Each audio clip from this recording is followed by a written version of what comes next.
But really proud of our guys. This was a game that I was concerned about just because of what we just did in the previous game to Virginia. And, we had played these guys a few weeks ago and had done well. And the fact when I knew that two guys weren't starting was even more concerned, for a letdown. And I thought our guys came out and I thought we played really well. We got off to a good start. Had a little bit of after the first media timeout, some tough situations there. But guys were able to respond and pick it back up. Obviously, Blake was unbelievable. The shot making, I thought he was incredibly efficient in the manner in which he did it. And we needed all of them, especially in the first half. I thought in the second half we got into more of a rhythm offensively, collectively as a group.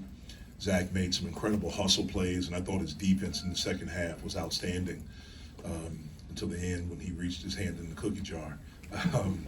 But I thought he just made some incredible hustle plays for us. To have 22 assists today was really good. Shows that we were sharing the basketball. And again, I can't say enough about what Blake was able to do. So, questions for them? Blake, you missed your first shot today. What happened there? I'm just messing. Can you just, you always talk about how you're locked in, but did today feel different at all for you? Just putting in work. Definitely been putting in more work. I would say that about myself, but yeah, nothing different. Louisville coach Kenny Payne said the last time he saw someone play like you did today was Kevin Durant, Kyrie Irving, and Devin Booker. What does it mean to you when another coach compares you to guys like that?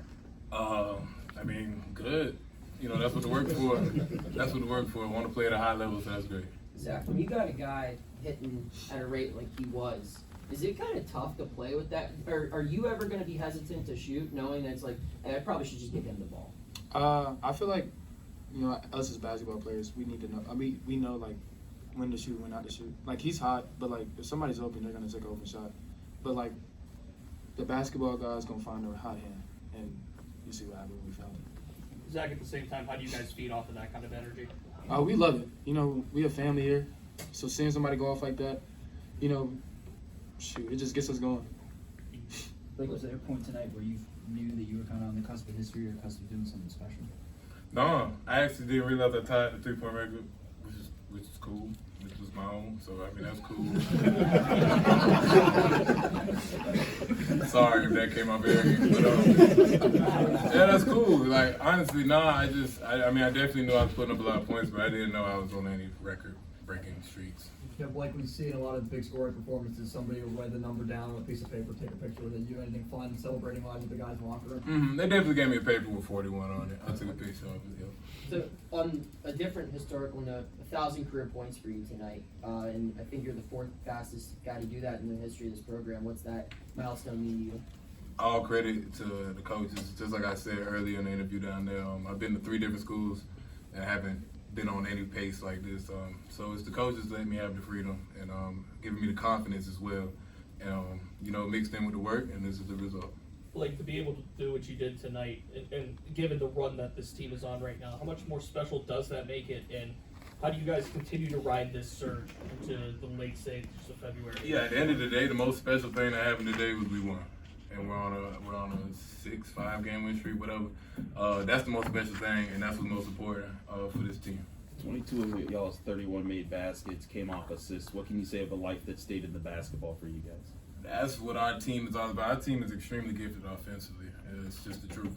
So when that ball pops around, it just makes it even harder to go up. Like, me and Joe Green once said that in his career, he only felt like a person only visits the zone. What's your thoughts on the zone that you're in? Is it something that you visit, or is it something that you just get in? Stay in the zone. Put it on a t-shirt. All right, so. Stay in the zone. Jeff, when could you tell this was going to be a big night for him? At what point in the game? When he hit the 3 on the first half on the right side, I think they were in zone, and we were running a play. And he was probably about 35 feet away. He was tired, and he took a dribble and shot it.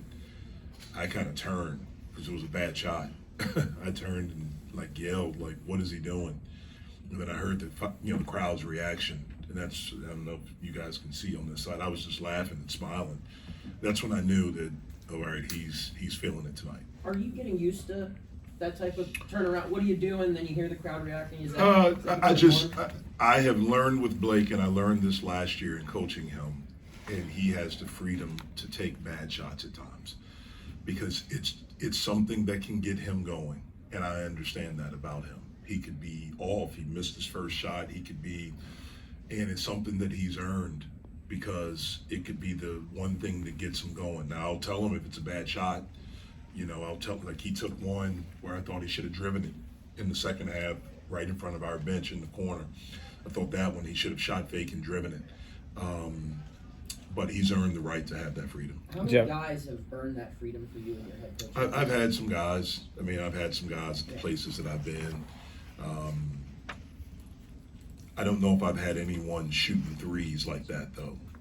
You know, when I've been a head coach, I don't know if I've had anyone that shoots the basketball like him.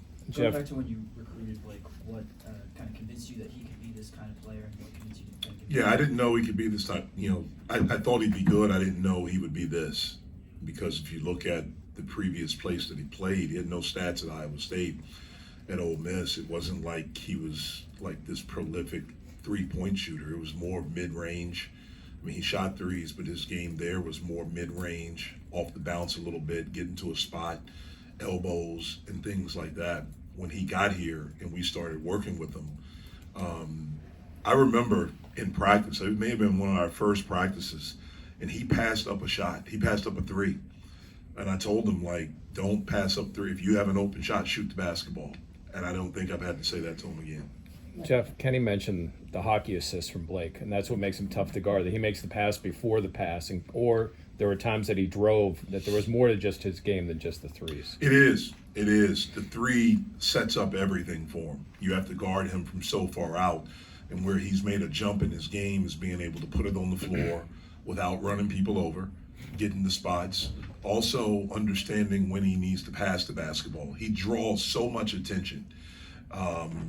And he's gotten much better over the last 3 weeks of moving the basketball and getting it to the other guys. What went into the effort of, especially your freshman guards, Jalen and Bub, 13 combined assists, only 2 turnovers between them?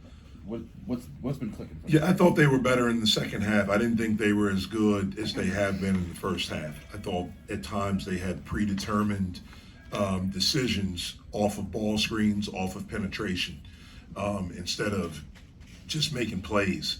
And I thought they were much better in the second half. Those guys are really good, and they're at their best when they're reading stuff instead of making preconceived decisions. Jeff, what type of qualities does Blake have as a leader, as a player, that allows him to kind of just take over games the way he does? Well, first and foremost, he has the respect of everyone, all of his teammates. Like, not just respect, they revere him because of the type of guy that he is. He's an unbelievable teammate. He's not a good teammate, he's an unbelievable teammate. He's so positive, he's so encouraging, he wants them to succeed, and he wants us to win. He's grateful, he's appreciative. He's someone that's been a joy for all of us in our basketball program to be around since he stepped foot on campus. Jeff, you mentioned shortly after you sat down, this was a game coming in that concerned you a little bit. Just with how this one played out, does that suggest just a maturity among your guys as to not have overlooked this one? I think we're learning how to become more mature. So yes, I do think so. We had a couple of pretty good days of practice. I thought they came back with the right mindset on Thursday. We were better on Friday in practice. Our shoot around today was pretty good. Guys seemed locked in. And I thought we did a pretty good job, much better job in the second half. Just 3 turnovers tonight, season low. How pleased were you with the ball security and the decision making in that? Yeah, we've done a pretty good job with that all year. We understood with them being down 2 guards that they were going to have a lot of guys play a lot of minutes. So we knew the pressure wouldn't be there like it would have been if Sky and Tyler were playing. Also, we knew and understood that they would have guys that are doing different things defensively than they've done. They're having to defend ball screens, which those guys haven't done a lot of. And so I'm not surprised with the turnovers. Fetty, 8 points, 8 rebounds. Terrific. He was terrific. And I think he's playing well. He was a he did a good job on Hatfield. Hatfield came into this game, the last 4 games, averaging 19.5 points. I thought Fetty did a great job of having resistance. He altered some shots. He got 8 rebounds. He made his free throws. I thought he did a really, really good job. Guillermo was really aggressive, hedging ball screens in the first half early on. Fetty, also, you just talked about his defensive performance. How versatile are those two, in different coverages for you guys? Yeah, they're very versatile. If you look at the last game, I thought Fetty played well, but Guillermo in the second half was terrific. That's why we went with him for the majority of the second half, because he gives us something different with him being able to space the floor. You saw it in the second half when we had penetration and hit him in the corner, and he's able to knock in a 3. He just gives us a different look. Guillermo does, especially offensively, with his ability to space the floor. Jeff, just wanted to give you a chance to comment on the passing of Lefty. Yeah, he, Coach Driesell, man, he was an unbelievable guy. I've known him since I was a player at Duke, because I would see him on one of the pictures in the hallway when he played there, and I think he got his start there coaching with Coach Daly, Chuck Daly, and Hubie Brown. What an incredible staff! I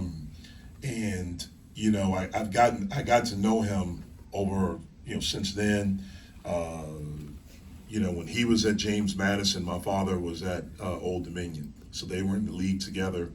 They were, incredibly, competitive, but he was always incredibly, had incredible things to say about my dad. And then when I got into coaching, he was always a guy that was a soundboard. He was one of the funniest human beings.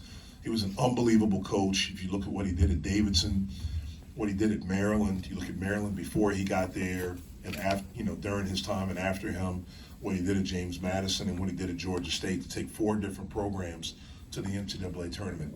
I'm really glad that he was able to get into the Hall of Fame while he was still alive, where he could get up there and speak and be Lefty, and everyone's laughing, and he was just a joy to be around. I hated when I heard the news when I woke up this morning.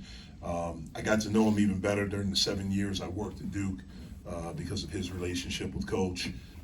So I hated the basketball world, lost a great coach, but also one of its greatest people. Thanks.